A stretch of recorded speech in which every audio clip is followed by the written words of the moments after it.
Hola, hola, muchachos y chicas de la Escuela Técnica. Bueno, en esta oportunidad les subo a mi canal de YouTube una clase especial destinada o dedicada a la lubricación. Bien, es un tema de capital importancia para las dos especialidades, tanto para mecánica automotriz como para mecánica, máquinas, herramientas. Y siguiendo esta línea de vídeos que estoy haciendo, la premisa va a ser dar justamente esta clase de lubricación de la manera más sencilla y simple posible. Es decir, que vamos a dar un concepto muy general de todos los temas involucrados en la lubricación, ¿no? Lógicamente, como esto es una clase elemental, ¿no? Después ustedes, si así lo requieren, podrán ampliar estos conocimientos consultando otras fuentes, ¿no? Porque el objetivo justamente es generar la base de conocimientos conceptual en relación al tema. Bien, antes de entrar en el punto, que es la lubricación, vamos a definir qué es la rugosidad. Bueno, suponiendo que yo tenga una placa o planchuela de acero pulida a espejo, ¿no? Es decir, con una superficie que técnicamente se denomina bruñido, ¿no? La observo a simple vista y yo digo que esa superficie de esa placa de acero, ¿no? Pulida a espejo, es perfecta. Pero si esa misma placa la observo bajo un microscopio, ¿no? Un instrumento óptico que amplifica la visión, voy a observar que no es perfecta, que tiene una serie de imperfecciones similar a esta figura que yo les dibujé acá.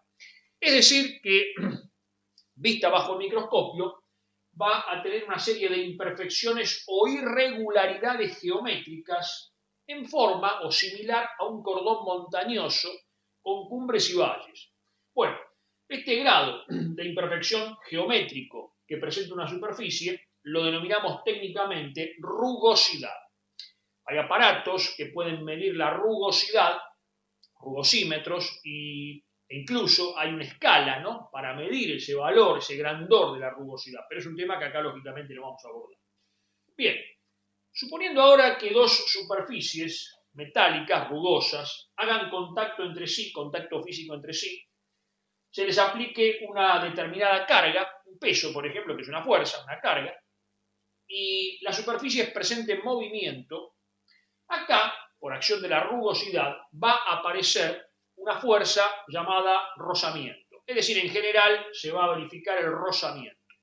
Bueno, el rozamiento es una fuerza que se opone al movimiento y presenta tres características.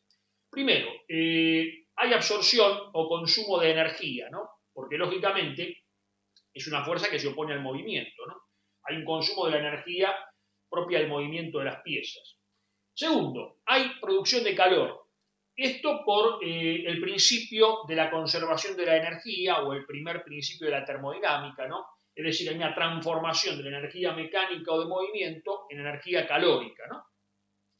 Y finalmente verificamos el desgaste metálico de las superficies. Esto pone en evidencia el desgaste de las máquinas, ¿no? Por ese motivo, las piezas de las máquinas que están en movimiento, que están rozándose, tienen una vida útil determinada porque terminan gastándose. Bien, por ese motivo, ¿qué hacemos nosotros? Intercalamos entre ambas superficies de contacto un líquido, que puede ser, por ejemplo, un aceite mineral, ¿no? El aceite mineral, ustedes sabían que era obtenido del petróleo por un proceso de destilación fraccionada. Bien, este aceite mineral que yo coloco entre ambas superficies va a formar una micropelícula de lubricación. ¿Cómo se forma esa micropelícula de lubricación? Hay una parte de la energía de movimiento que es transferida a la estructura molecular del lubricante, a las moléculas del lubricante.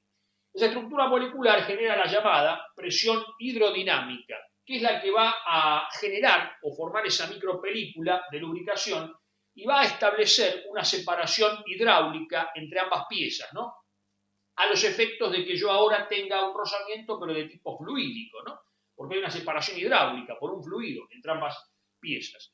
De esta manera yo logré reducir en forma extrema, ¿no? El rozamiento anterior.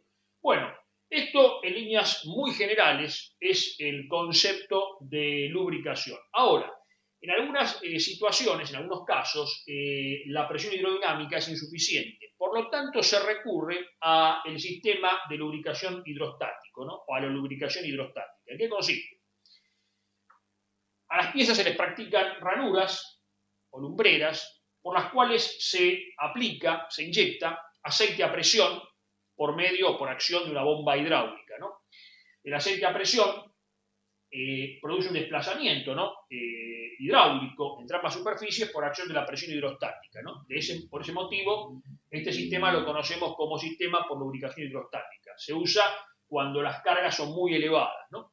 Bien, en todo esto tenemos que destacar una propiedad fundamental del aceite lubricante, que es la viscosidad, que la vamos a definir después más adelante. ¿Y por qué digo que es una propiedad fundamental? Bueno, porque la viscosidad es la encargada de producir la micropelícula, ¿no? De lubricación.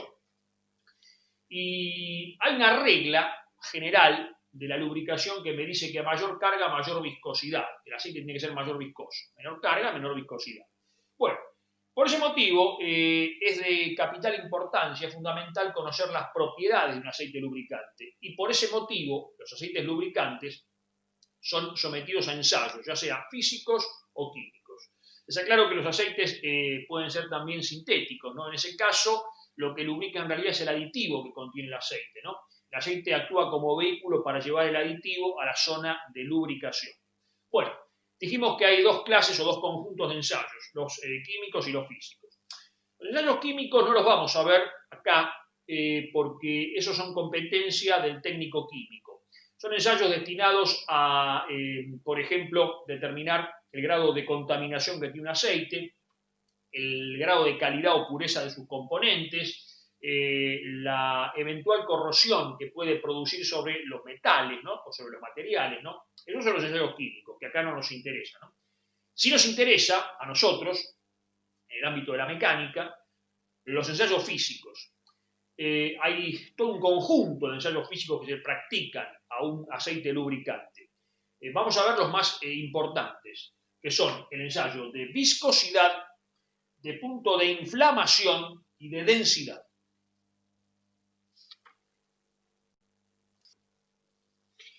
Bien, ¿qué entendemos por viscosidad? Bueno, yo digo que la viscosidad es la resistencia que ofrece un fluido a su circulación o escurrimiento, ¿no? A la circulación o escurrimiento.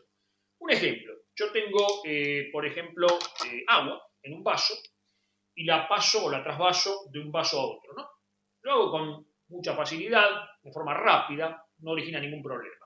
La cosa cambia si yo quiero transportar, por ejemplo, miel de un recipiente a otro. Ahí ya la cosa cambió porque evidentemente voy a tardar más tiempo, va a haber más dificultad, porque la miel justamente es más viscosa, ¿no? Es más, si el día es frío, ¿no? Si hay baja temperatura ambiente, yo diría que es imposible, ¿no? Trasvasar la miel de un recipiente a otro, ¿no? Por ese motivo tenemos que calentarla. La calentamos en forma indirecta, ¿no? Por ejemplo, ponemos el frasco de miel en una olla que tiene una cierta cantidad de agua, llevo la olla a la hornalla, caliento el agua, que actúa como baño de calentamiento, no va a superar los 100 grados porque es el punto de ebullición del agua, y de esa forma, indirectamente, caliento la miel, ¿no? En su recipiente. Y ahí sí la puedo pasar con relativa facilidad. Es decir, que cuando aumentó la temperatura, bajó la viscosidad, ¿no? Y viceversa, ¿no? Por eso la temperatura es un factor fundamental en la determinación de la viscosidad. Y entonces, ¿cómo puedo medir la viscosidad? Bueno, una forma práctica de hacerlo es medir el tiempo que tarda en escurrir un determinado volumen de fluido, en este caso un determinado volumen de aceite, a través de un paso calibrado, ¿no? En función de una temperatura. Y todo eso establecido o fijado por una norma de ensayo. Vamos a ver después en un vídeo paralelo a este, las normas o las normativas que homologan los aceites lubricantes para uso industrial, para uso automovilístico, etc. ¿no? Bien. Y para realizar la medición, para efectuar la medición, usamos aparatos o instrumentos llamados viscosímetros. Hay muchos tipos de viscosímetros. Yo acá voy a voy a explicar los más usuales y de una manera muy sencilla, ¿no? Siguiendo la línea de estos vídeos. Bueno, en principio tenemos el llamado viscosímetro Seibel, que presenta dos versiones, Seibel universal y Seibel Furol. Y el viscosímetro Oswald, que en realidad es más de uso químico para el laboratorio químico, ¿no? Hay otro viscosímetro que después vamos a ver, que es el viscosímetro de perno giratorio. Bien, vamos a empezar por el primero. Viscosímetro Seibel. Lógicamente es un dibujo, como dije, didáctico. Esto tiene muchas más piezas o partes constitutivas, pero básicamente es un recipiente, ¿no?, que contiene en su interior agua, que se va a utilizar para el baño de calentamiento. Dentro de este recipiente hay otro recipiente más pequeño en forma de copa, donde se va a colocar la muestra de aceite a ensayar. En la parte inferior hay un orificio de diámetro calibrado establecido por la norma de ensayo, cerrado con un tapón. Abajo tenemos un recipiente que va a recolectar el aceite que va a salir cuando yo saque el tapón. Por otro lado tenemos un calentador eléctrico, que es el encargado de calentar el agua, ¿no?, que es el baño de calentamiento. Algunos viscosímetros, sobre todo los viejos, en vez de un calentador eléctrico, empleaban un calentador de gas, ¿no?, un calentador en forma de anillo, ¿no?, anular, de gas, pero ya prácticamente no se usa, ¿no? Son todos elementos eléctricos, ¿no?, los de calentamiento. Un agitador, que es para homogeneizar la temperatura de esa masa de agua, es decir, para que la temperatura sea la misma en todos los diferentes puntos de esa masa. Y por otro lado, un termómetro, que es el que me permite registrar la temperatura. Bien, ¿cómo se hace el ensayo? De una manera muy sencilla. Se coloca acá el volumen de aceite, o la muestra de aceite, volumen establecido por la norma. Se lleva el baño de calentamiento a la temperatura del ensayo, son más o menos 100 grados, pero no llega a 100 grados, porque hay transferencia de calor, pérdidas de calor, ¿no? La temperatura puede llegar a 98,9, ¿no?, más o menos. Bueno, una vez que alcanzamos esa temperatura, ¿no?, de ensayo, a través del baño de calentamiento, sacamos el tapón y el aceite empieza a escurrir por acción de la gravedad, ¿no?, lógicamente. El aceite escurre, fluye y pasa de este recipiente o copa al recipiente inferior. Pero en el momento en que yo saqué el tapón, disparé un cronómetro y voy a registrar el tiempo que tardó todo este volumen de aceite en pasar al recipiente de abajo, ¿no? O sea, el tiempo de escurrimiento. Y lógicamente estoy midiendo la viscosidad, midiendo un tiempo, ¿no?, en segundos. Si el viscosímetro es el Seibel universal, serán segundos de tiempo universal, segundos Seibel universal. Acá hay un tema. Ustedes dirán, sí, pero la viscosidad se mide en segundos de tiempo. Claro, en realidad la viscosidad se mide en otras unidades, ¿no? Desde el punto de vista físico, la viscosidad cinemática se mide en una unidad, es el centistock, que tiene equivalencia con los segundos Seibel universal, ¿no? Pero bueno, todo eso es un tema mucho más complejo que acá no vamos a abarcar y lo vamos a mencionar cuando veamos las normas, ¿no?, pero a modo simplemente conceptual. Por ahora decimos que la viscosidad es una medida de tiempo en segundos. Bien, este viscosímetro no es muy exacto, porque evidentemente cuando yo termino de efectuar el ensayo, termino de realizar el ensayo, queda una cierta cantidad de aceite sin bajar, sin escurrir, ¿no? Por ese motivo se emplean para mediciones más precisas el llamado viscosímetro Oswald, que, como dije, en realidad es un instrumento muy usado en los laboratorios de química. Es un instrumento fabricado en vidrio. Fíjense que tiene dos ramas, dos tubos, ¿no? En esta parte hay una ampolla que hace las veces de depósito, donde va a almacenar la muestra de aceite a ensayar. En el otro tubo, o la otra rama, tenemos una ampolla que es la ampolla de medición, donde en el mismo tubo figuran dos marcas, una marca A superior y una marca B inferior. En esta parte hay un capilar capilar es un tubo de un diámetro pequeño, diámetro por supuesto establecido por la norma de ensayo, ¿no? Y todo el conjunto, al igual que el anterior, se coloca en un recipiente de vidrio para que se observe el instrumento, ¿no? Con el agua, que es el baño de calentamiento, y los elementos, ¿no? El calentador, el agitador, el termómetro, etc. Bien, ¿cómo se efectúa el ensayo con este viscosímetro? De la siguiente manera. Se carga la muestra de aceite por este tubo, se llena la ampolla que actúa de depósito y luego con una pera de goma, pera de aspiración, yo aspiro el aceite del depósito hacia la ampolla de medición. Lo llevo lógicamente más arriba de la marca superior, porque una vez que está más arriba de esta marca, saco la ampolla, espero que por gravedad el aceite empiece a bajar y cuando llega a la marca A, que es la marca superior, disparo el cronómetro, al igual que el anterior, ¿no? Y registro el tiempo que tarda el aceite en escurrir o bajar de la marca A hacia la marca B. Y este tiempo, ¿no? De escurrimiento es en segundos, es la medida de la viscosidad, que después, como vamos a ver, se relaciona con otras unidades, ¿no? Que emplean las normativas. Bien, esto es básicamente, ¿no? El ensayo que se le practica a un aceite para determinar su grado de viscosidad, pero en caliente, porque estamos hablando de una temperatura más o menos de 100 grados. Y acá tenemos un problema. Cuando un aceite tiene que trabajar a bajas temperaturas, tenemos que justamente hacer un ensayo de ese aceite a temperaturas muy bajas, ¿no? Por ejemplo, la temperatura de norma en cuanto a un valor, ¿no? Por ejemplo, fijado por las normas SAE, sería menos 17 grados centígrados. En consecuencia, tengo que ensayar ese aceite a esa baja temperatura. Y estos elementos no sirven. Por eso se recurre a otro viscosímetro, denominado en este caso viscosímetro de perno giratorio.